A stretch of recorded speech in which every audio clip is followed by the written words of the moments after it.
Hey, so Haley, when you're ready. Okay, 1 second. I'm just trying to get this in present mode.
Okay.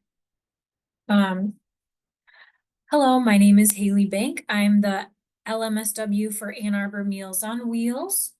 So I'm gonna give a little bit of an overview of our program.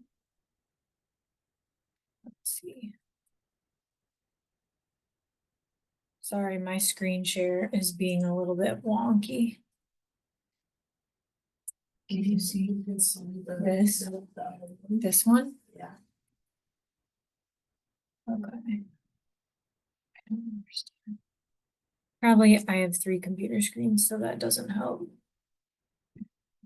1 second, I'm gonna try to switch it to my other screen so that you can see the correct slides. Okay.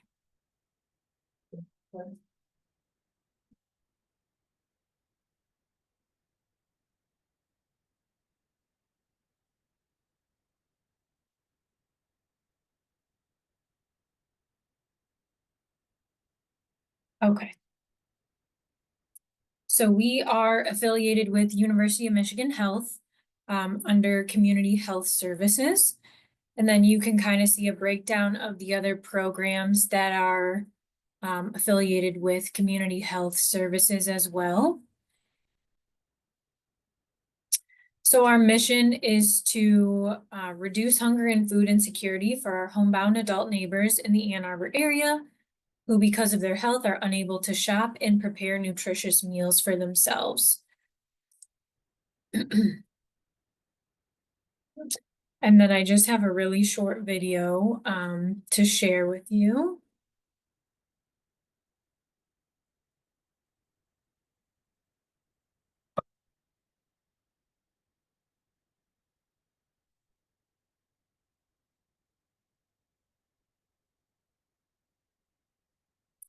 We are at Ann Arbor Meals on Wheels, and this is where we run our operations to serve our homebound neighbors with healthy prepared meals and other supportive services 6 days a week. We really pride ourselves on fresh homemade meals. We do over 700 meals out of our kitchen every day for clients within Ann Arbor and Ypsilanti. The process for recipe development and menu development, it is quite a task for our staff. There is a lot that goes into it, and ultimately we get it done.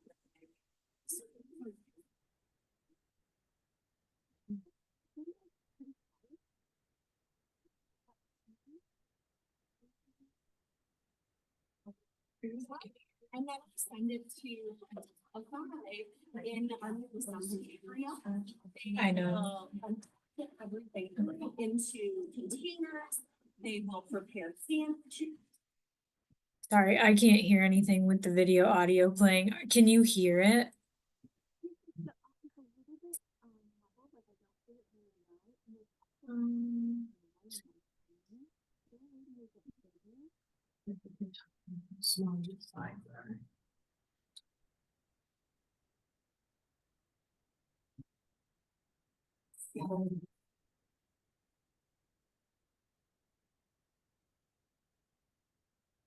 The slides on the screen are too small. Is that the issue? Yeah. Can we swap? Yes, and I think we're getting some, let's see, some feedback. Yeah, there are others who aren't able to hear it. And the slides are very small, yeah.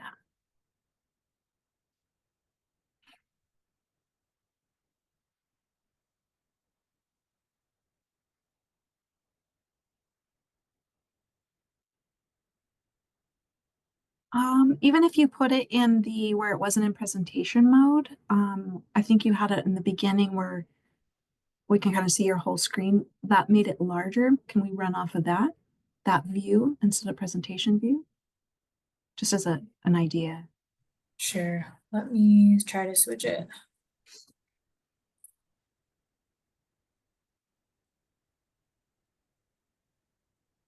Yeah, from there, because that looks bigger to me. Okay, and we'll just skip the video. Thank you. Yeah. I'm just not sure why it won't present from here. Wait, are we doing it up on the last? Okay.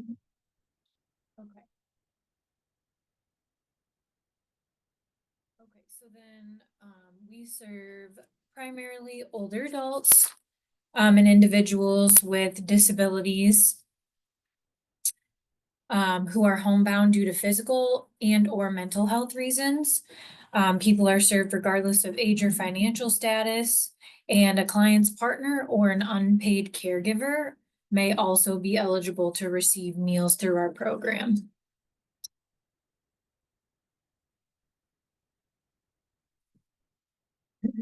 So in order to be eligible, we also have to be able to safely meet your nutritional needs.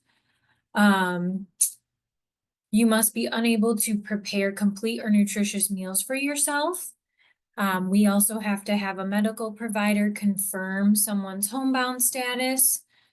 You have to be home when we deliver meals, so we're not able to leave food if somebody is not at home to receive it.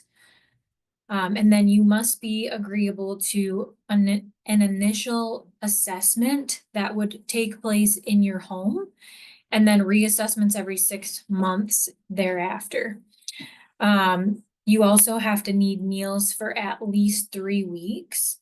And that is mostly due to our onboarding process taking about 2 weeks. And then you also have to live within our service area. So on this map, our service area is the light green that's kind of highlighted in the middle. So that includes all of the city of Ann Arbor and portions of the surrounding townships. So the image that you're seeing is an overview of the areas served and surrounding organizations. So that would be the areas that are in other colors. So you can see we're in the lime green in the center, and the little red pin shows where our office is located, which is off of South State Street. So we work with the other Meals on Wheels programs to ensure that the entire county is served. We try not to have any overlap. And on our website, you can click a link that says live in our service area.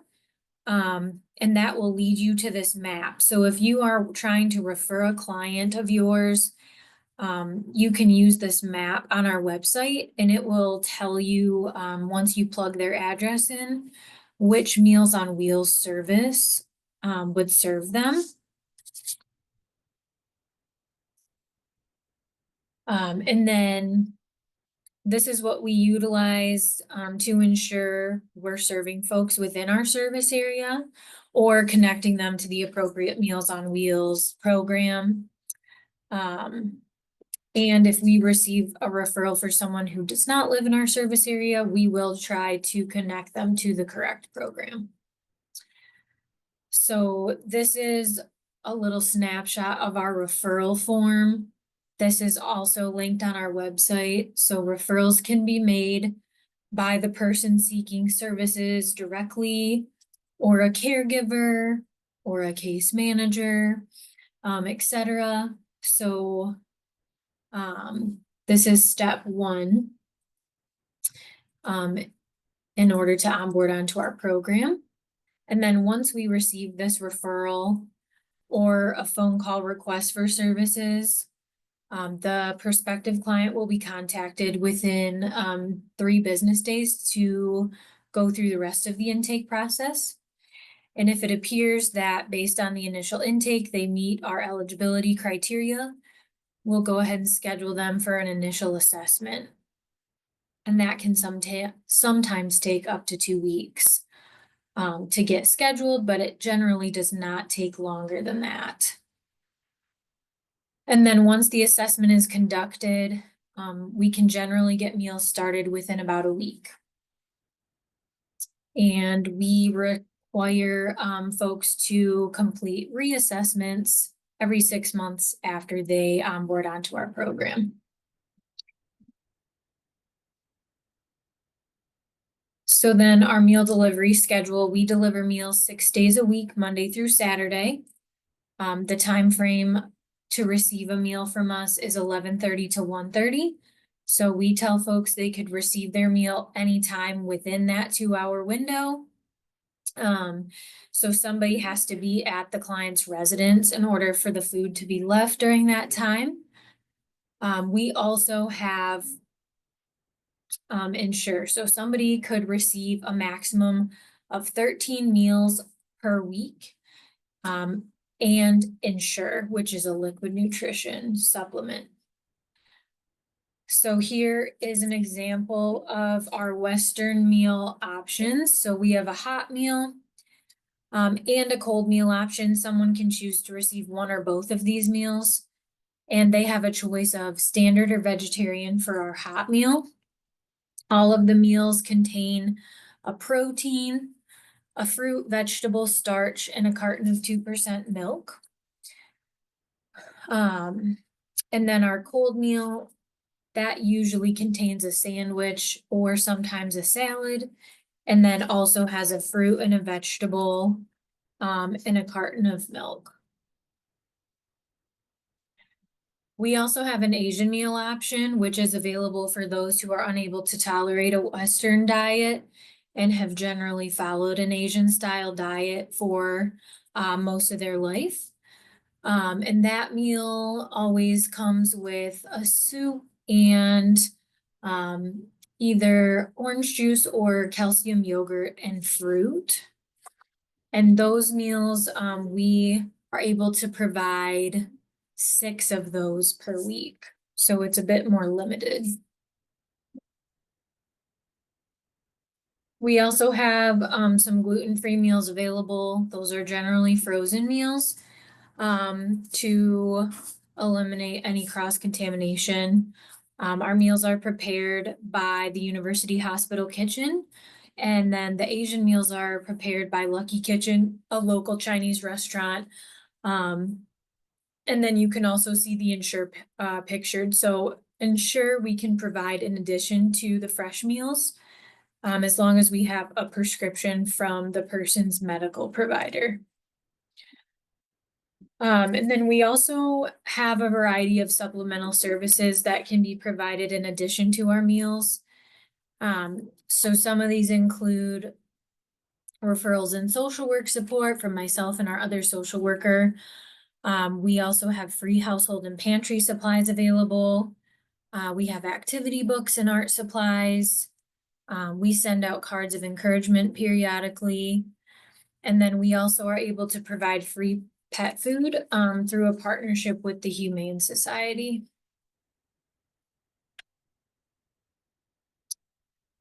So now we'll just kind of dive into our meal delivery volunteers. So most of our routes are covered by volunteers. So we have about 308 volunteers, and then last fiscal year, you can kind of read the slide with how many hours of time that they donated, how many miles they were driven. Our volunteers are not reimbursed for their mileage. But the staff and the volunteers work together to make sure that all of our clients are served and taken care of. So if a volunteer is delivering to somebody and something seems off or they're not answering the door, we conduct wellness checks for all of our folks.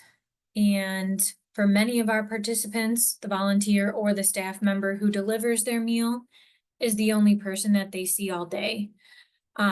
So it's really critical that the volunteers report back any concerns that they have to our staff, and then our staff will follow up on those concerns.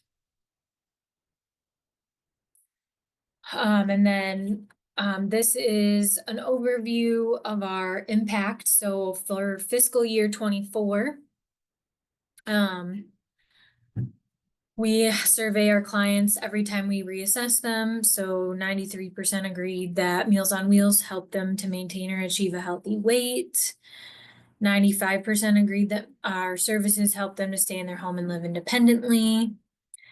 And then you can kind of see the rest for yourself. So as we go along and our aging population grows, we have noticed a large shift in the needs of the folks that we serve. So there's a higher need for dietary and culturally specific food options, which is something that we're actively working to pursue. We have more older adults who are aging in place, but they have limited support. So there are caregiver shortages, limited funds to pay for caregivers, limited family support, as many of their adult children are still working and may not live locally. Social isolation is growing amongst a lot of the folks that we serve. And then also a lot of people are preferring to age in place. And for some, it may be the only viable option as they're not able to afford senior assisted living and things like that.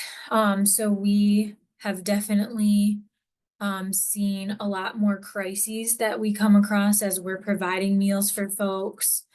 Some folks are referred to our program not only for a meal, but the family is kind of using us as a daily check-in. So we are definitely seeing more high needs clients that are being referred to our program.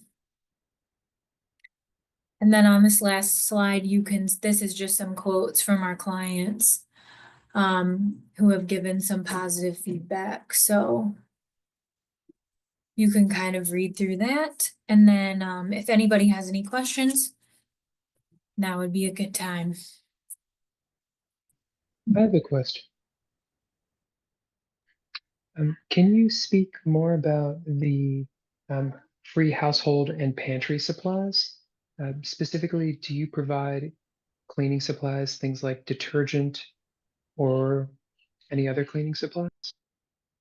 Yep, so we generally have laundry soap, dish soap, like Clorox wipes. I'm trying to think of other, sometimes we have Pine Sol that we send out. I'd say that's the majority of the cleaning supplies that we offer. Thank you very much. Yeah.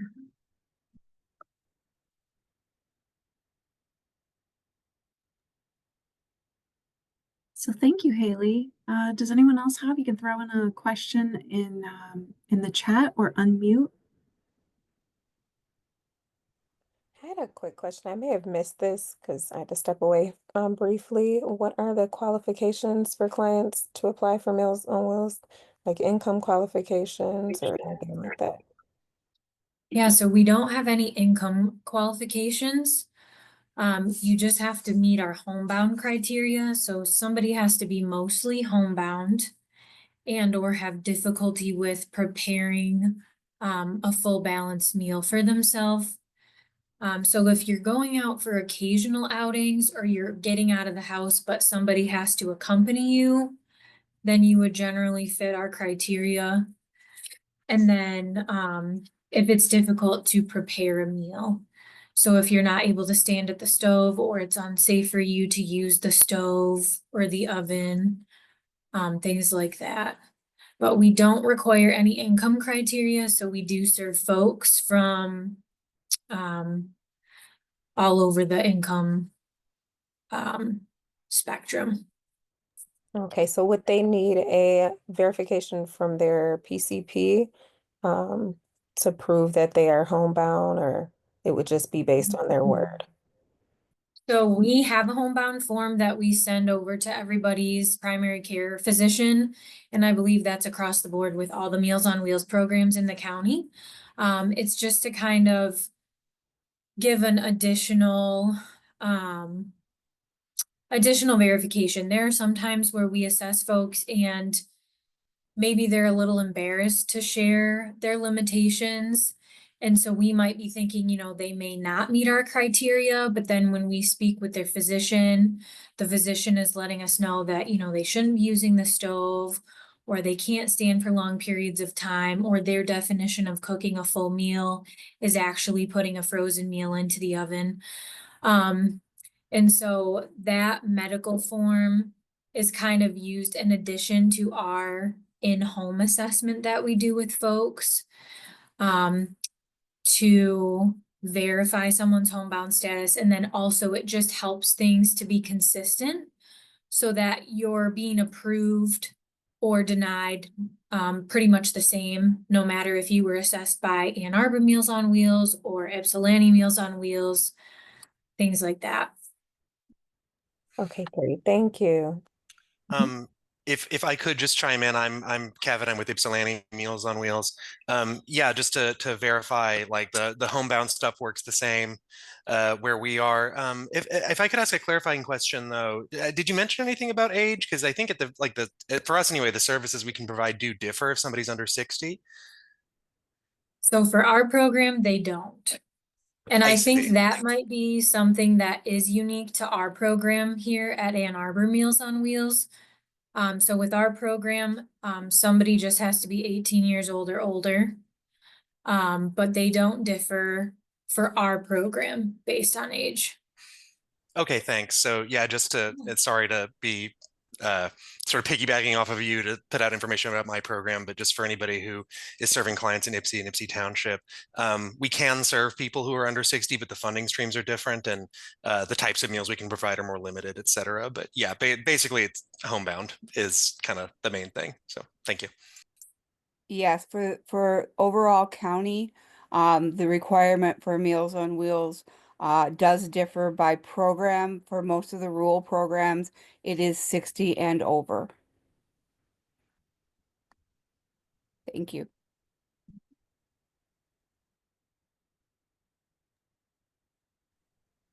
And then it looks like a question about inclement weather and delivering. So this year we canceled delivery 3 times so far, which is very rare for us. Usually it's about once a year that we cancel delivery. Generally we deliver in all types of weather. However, if it is deemed unsafe or we have too many volunteers call off and we cancel delivery, when folks onboard onto our program, and then typically it's a couple of times a year, we send out shelf-stable meal boxes that contain 6 shelf-stable meals. And then also we usually have a bit of a heads up that inclement weather is coming. And so we also have frozen meals that we will send out to folks in advance if we are suspecting that we may need to close the office. So not everyone we serve gets meals from us every day of the week, but we closed a couple of weeks ago and we knew a day or two ahead that it was a possibility. And so we sent out about 100 frozen meals to folks in anticipation of closing. So we definitely try to make sure that people are taken care of, even if we are not able to deliver.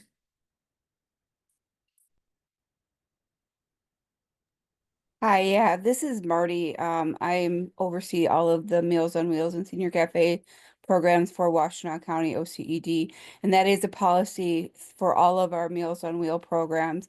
If there's an inclement weather, we do try as much as possible to plan ahead and make sure that frozen meals go out in the event that a program could have to cancel deliveries. We do plan ahead with frozen meals and with shelf-stable meals so that our seniors are covered.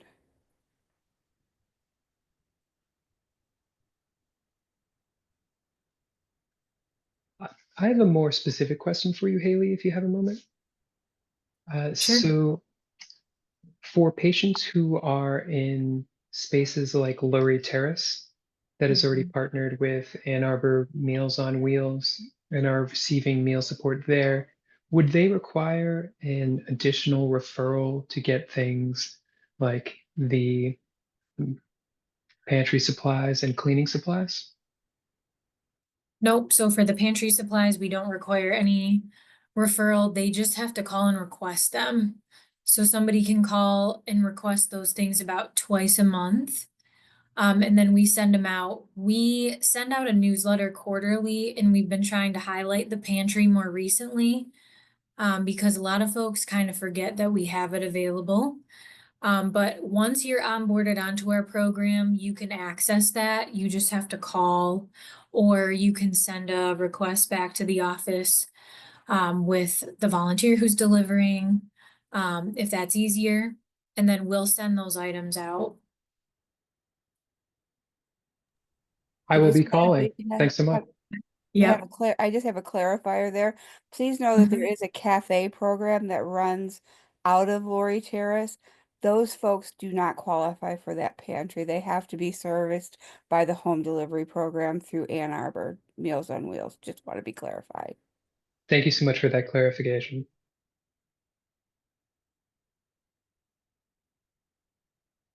Okay, do we have any more questions? You're welcome to unmute or throw it in the chat. There was a question from SOS. I'm thinking that your question was answered when we went over the qualifications. But let us know if we didn't get that cleared up and you have something additional to add. Okay, great. Yep. All right. So thank you, Haley. And can you go ahead and throw in your contact or start with your contact information, and that way if anyone has any additional questions, they can email you after our meeting. Sure.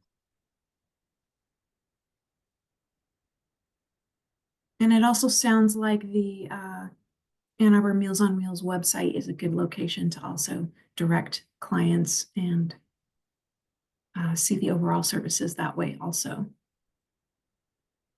Yes, yep. You can also view copies of our menus on there, which I would suggest, especially if you have someone who you think might be a picky eater. Sometimes it helps to either convince or maybe for some folks deter, but I definitely would suggest that if someone is not really sure what our program's about, we have copies of the menu on the website.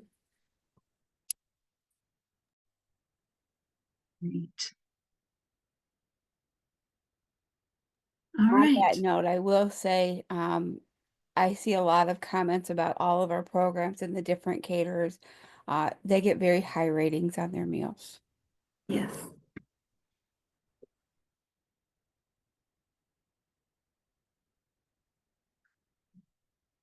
All right, so if we're good, we'll wrap up. Thank you, Haley, for your time on this, and sorry about the technical difficulties in the beginning.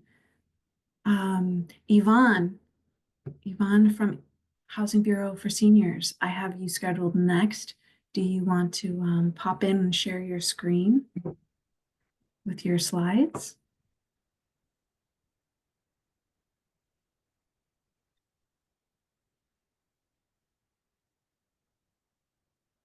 Great.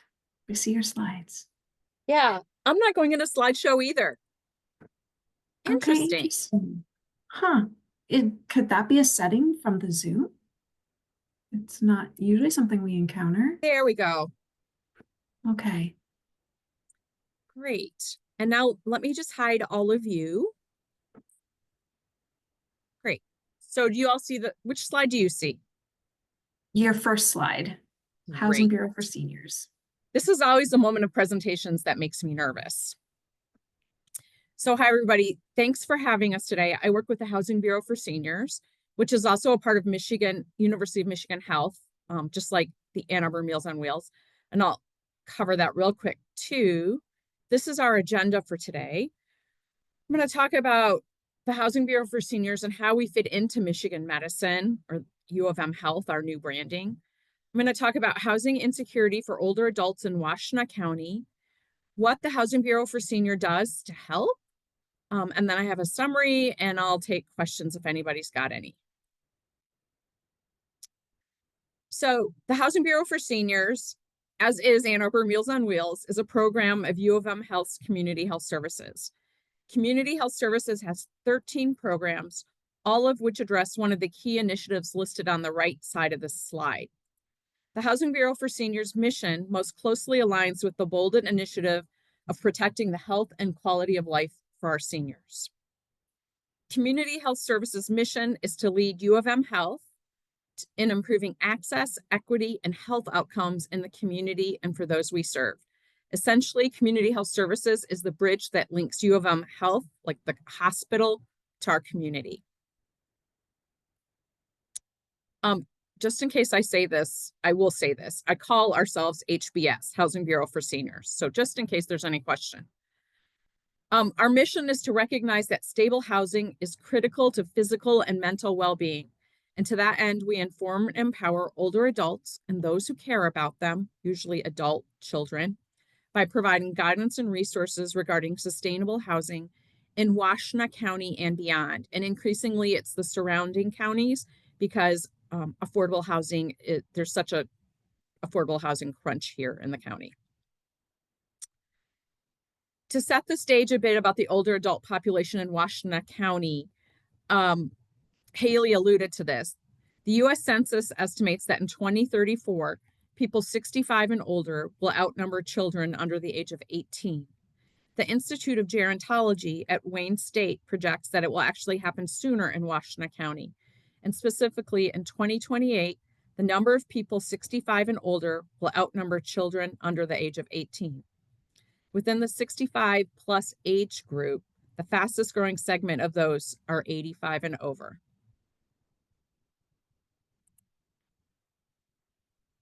Now turning to older adult housing insecurity in Washtenaw County. Washtenaw County has about 370,000 residents, of which 20% or 72,000 are 60 years or older.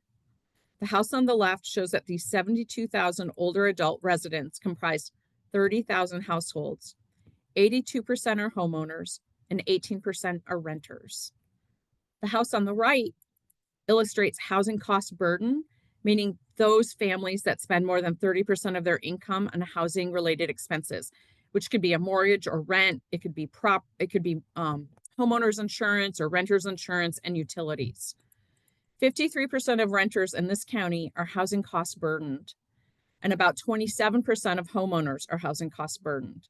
In numbers, this means that nearly 10,000 older adult households, or 31% of our older adult population, are having a hard time making ends meet. So how does the Housing Bureau for Seniors help? We have a number of core programs that we offer those who are 55 and over. So to access our services, you have to be 55 or over. It's not 60 or 65. Our services are free, and people don't have to be Michigan Medicine patients to access our services. We're available to everybody. All of our core programs are staffed by MSWs and BSWs who work to holistically help our clients. I'll talk a bit more in detail about each of our individual core programs on the upcoming slides. We have 2 annual events.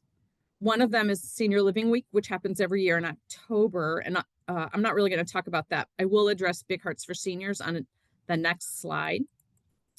And we offer workshops to educate and increase empathy for the older adult population. I've listed a couple of examples here, but depending upon what agencies are seeking and our expertise, we can switch up and offer other kinds of presentations with regards to the older adult population or housing for them. As I mentioned on the previous slide, we have 2 fundraisers. This one is Big Hearts for Seniors, and it's our next scheduled event. In case you'd like to attend, it's on June 5th. This year, unlike previous years when storytelling was the main show, we're going to have dueling pianos, and it's going to be at the Morris Lawrence Building at WCC. It benefits the 6 Michigan medicine programs that primarily serve older adults. So Ann Arbor Meals on Wheels, Housing Bureau for Seniors, the Osher Lifelong Learning Institute, the Turner African American Services Council, the Turner Senior Wellness Program, and Silver Club Memory Programs. Now getting around to our core offerings. Our eviction prevention program assists renters, obviously. Our social workers conduct assessments that encompass financial stability, physical and mental health, and housing sustainability. We collaborate with local resources to resolve issues around eviction, including legal services, budget counseling, medical supports, and case management services, for example. We sometimes have access to emergency funding sources to provide monetary assistance to mitigate threats to housing. Again, that's totally dependent upon whether or not we've been able to secure funding for that particular program. We also maintain positive relationships with area landlords and property managers. We have a foreclosure prevention program. It offers tax preparation in conjunction with the AARP Foundation and United Way. And if you're wondering how tax preparation is foreclosure prevention, taxes are often used to pay property taxes and mortgages. We also use the tax preparation clinic or the tax clinic as an opportunity to screen people and see if they need more assistance. We can help people apply for property tax reductions, also called hardship exemptions. And this is really important. I think it's a tool that's very underutilized. Under state law, if an owner-occupied household is unable to pay for their property taxes, they can apply for a reduction or a complete waiver of their property taxes. Each local unit of government gets to set their own income and asset limits. Now, this is a tool that usually older adults use because it requires a relatively low income threshold, and people who have recently bought homes most likely have high-paying jobs in this area still.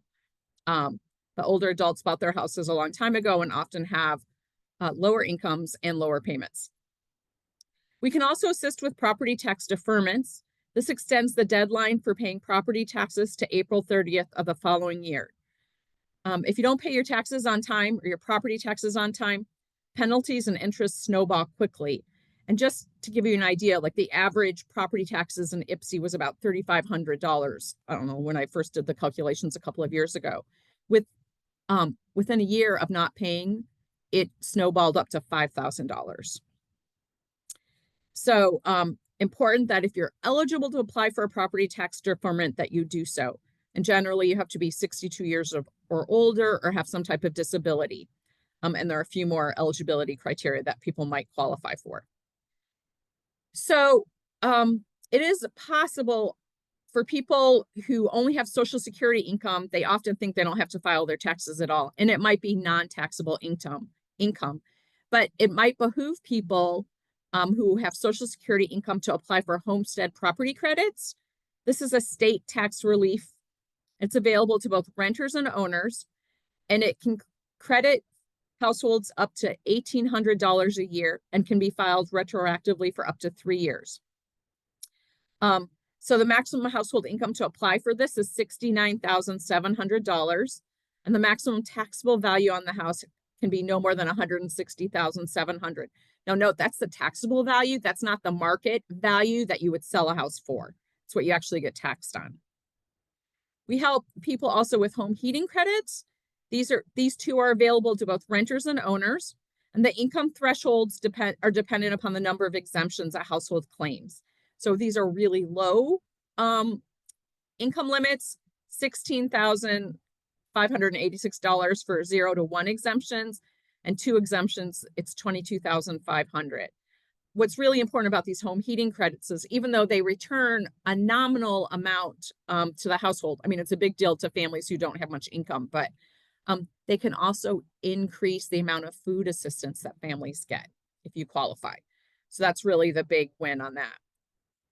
We also occasionally have emergency loan funds if homeowners are behind on property taxes and or mortgages. So those emergency loan funds are only used for mortgages or property taxes. We offer housing counseling. Our housing counseling program offers assessment tools to assist in determining if it's safe for older folks to remain where they currently live. It provides information and guidance about when it might be the right time to move or downsize. We assist in evaluating retirement residences, assisted living, memory care, and nursing home communities to help families find the right fit for the person who's moving. We provide information and referral. That information and referral program assists with community navigation resources for housing as well as for aging resources. We also maintain several local housing guides for older adults that include accessible, all-age Section 8 and market rate properties, as well as senior living communities. Finally, as I mentioned before, we work with the AARP Foundation and United Way to offer a free tax clinic, which is going on right now. We have a lot of United Way appointments available, and these appointments are scan and go appointments, which means people come to our office, they have their tax documents uploaded to a secure portal, and a trained tax preparer then completes their tax return and schedules a quick pickup appointment at a later date. Both appointments take about 20 to 30 minutes. We like to really encourage people to use our free tax return preparation services because a lot of people spend $300 to $400 to get their taxes done. And that's a lot of money for low income people. And I didn't say this, but oh my gosh, I should have looked this up before I said it. I think United Way has an income threshold. You can't have income above about $69,000. For our AARP Foundation, there are no income guidelines, and there are also no age restrictions. I really want to be clear about that. So anybody can get a hold of us, and we will connect them through these programs and do free tax returns. So, oh my gosh, my presentation is really short. Summary. The Housing Bureau for Seniors assists older adults, 55 years and over, both renters and homeowners, with obtaining and maintaining sustainable housing. Our services are free. You don't have to be a Michigan Medicine patient. We also help older adults and their loved ones navigate the complexities of aging and housing. And we offer a tax clinic in conjunction with the AARP Foundation to assist older adults with obtaining tax refunds and filing tax credits. And then if you have any questions or if you want our contact information, this is it. The tax clinic actually has a different phone number. If anybody wants it, I'll put it in the chat. And now I'll take questions. Thank you so much, Yvonne. I have a question. Yep. And how closely does HBS partner with the PACE program? Because I think of that as being one of the key programs that I seek to connect patients to when I'm trying to make sure they can remain in their homes. So we help people apply to get into the PACE program, and we can work with the PACE program. Like we know people and work with them over there quite often. Yeah. Thank you. Yvonne, check out, we have a question in the chat. Would you ever be able to help someone in Monroe County? Who asked that question? Beverly? Beverly? Mm-hmm. Beverly, tell me more. Are they trying to move to Washtenaw County? Are they trying to stay in their home in Monroe County? Evictions, we're desperate to find any place. They're in Monroe now, in Milan, and we're sit on the border between Washtenaw and Monroe. But I didn't know if she'd be willing to move to Washtenaw County if she could find a place. Yeah. So, yes, absolutely yes. Okay. We're not income restricted. It's just a matter of like, we're staff restricted, right? Resource restricted.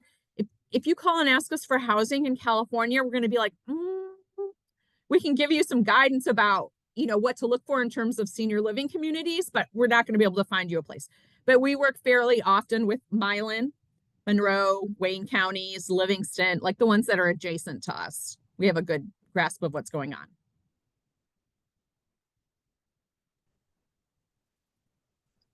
Anybody else have questions? Go ahead and feel free to unmute or throw it in the chat.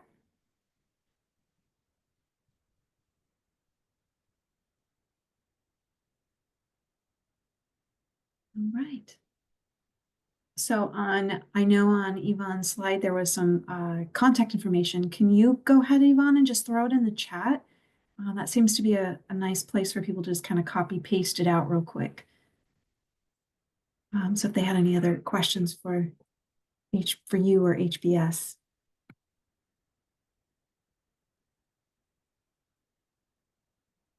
Okay. All right, so without any more questions for Yvonne, I can go ahead and step in, and I'm going to share my screen and go over what we have for funding for Barrier Busters. And I'll give you some Barrier Buster. Let me kind of share. Okay. All right, so if everyone can see my screen, I'm just going to keep it this way if that's okay with everyone. So here's our agenda. Not so great in our funding. Oh, too much, kick back. All right, how about that? All right, so this is what we've got going on for Barrier Busters. So we've got a new year. We have a new allocations of funding. We get our Barrier Buster allocation. Just for full transparency, we get annually for Barrier Busters through Washtenaw County $175,000. That then gets divided into our 12 months, and that's roughly 14. Well, I can tell you right here, 14,500 is how we kind of disperse it, and we do allocate, kind of split the money with housing. Specifically housing requests, and the other is for flexible funds. And so that's not a lot, but that's our general fund. The next, what we received this year for 2025 is Ypsilanti Township provided for their residents only $150,000. And again, we'll do that split of 12 months, and that works out to $12,500 a month for Ypsilanti Township residents. Pittsfield Township also, they gave us $25,000 for 2025, and that works out to about $2,100 a month when we divide that up. City of Ann Arbor, right now, we're running from January to June. They gave us some funds that came in late in 2024. So we have some overflow funds that we're taking down, that we're using right now until June, and that's approximately $14,000 a month for City of Ann Arbor residents only. And then, as always, excuse me, as always, we have Ann Arbor, the water fund. So if your clients have a water bill and they are residents of City of Ann Arbor, and City of Ann Arbor is their water provider, go ahead and put that in. We have an arrangement with them that we're able to put in our payment relief funding for payment relief request to them on behalf of your clients that live in City of Ann Arbor. Okay, I'm gonna, so currently right now, as of today, our coffers are empty. Our allocations for January and February have been depleted. We do have a little bit of funding for Pittsfield Township. We don't tend to get too many requests for that area. So definitely reach out if you have clients that are in Pittsfield Township. Here's just another breakdown of that section of our funding for the year.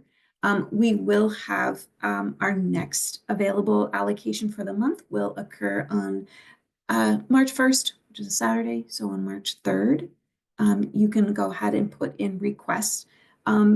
And also keep in mind, what has been happening is that by the end of the day, although for February we were able to stretch it for like 2 days, the funding didn't disappear. So we were able to keep it open for like 2 days. But you'll want to get your request in on that 3rd if you can. if you have, City of Ann Arbor has a lot more funding right now, so if you have those clients in that area, you can reach out and ask throughout the rest of the month to see if there are available funds for Pittsfield and City of Ann Arbor. Okay, so another update that I have for Berry Busters is our website. I have mentioned last month that we were going and having a new platform set up, and that occurred a few weeks ago. The county redid the platform, and so what they did is they've captured a really outdated outdated section of Berry Busters. So all of the slides or all of the pages for Berry Busters are outdated. So my top task is to go in and update it all. So bear with me. Everything on the Berry Buster website is expired. The links aren't working. Data is not correct. I will be working fiercely on getting that put together and updating it all. But the information in general is still there and still useful. It's just maybe not as updated as it should be. So those were the two things that I had. I mentioned earlier at the top of our hour of meeting that if you have a colleague that is not receiving listserv emails, and they should be, please reach out to me, have them reach out to me, and we'll get that settled. We are still having issues with people dropping off, or people just not had transitioned with us when we moved platforms there. So definitely have your colleagues reach out. And I think that's it. That's all the updates I have. Do I have any questions about funding or Berry Busters in general that I can answer? You're welcome to unmute. This is Lisa Mhm. from Catholic Charities. Great. I'm just trying to see how this works. If I put in a request in March, let's say for whatever, and the funds are used up before they get to my request, does it automatically roll over to the next month? Your request, that's a great question. And, we don't do that. We typically then just kick it back with a denial saying your Okay. funds. And then from there, you would want to put in maybe another request. Like at the beginning of the following month. Okay, yeah, understood. Okay. yeah. Yeah. I have a question here. Is there training scheduled for Berry Busters? Yes, for the new portal. So yes and no. So once a month, we always have new member orientations. I have not set a date in March yet for just new portal training. So I'm kind of differentiating that the new portal training is for those that have experience in putting requests through Encompass, the old system. So that training is just designed for those folks that have that experience. And then the new member orientation is for those that are just completely new to the program. I have not, John, set up a training. Does this mean that you have staff that would like to go through training that have already had Encompass experience? I'm looking at the chat to see if you respond to my question. All right, well, you let me know. And okay, there we go. Staff that's new to Berry Busters. Yeah, I can send you a link. And you should also be able to find the link on the website that's still active. That link, I think, is still, I hear that one is still working. We can have your staff sign up for the new Berry Buster orientation, which always occurs at 11 a.m. on our days we do the community meetings. So it was this morning at 11. So it would be another month, March 26th, for that next meeting. If I hear that there's a lot of interest and a lot of people that still need training for just the portal training, then I can consider opening another date up. But we've got, I think we've been through now almost 150 people trained on the portal. And of those 150 that I have interacted with to do this training, about 68, I think is the number I saw last, have actively signed on to the portal. So we've got a lot of training and not as many users, but still several users. Is there any other question I can answer? Funding, Berry Busters?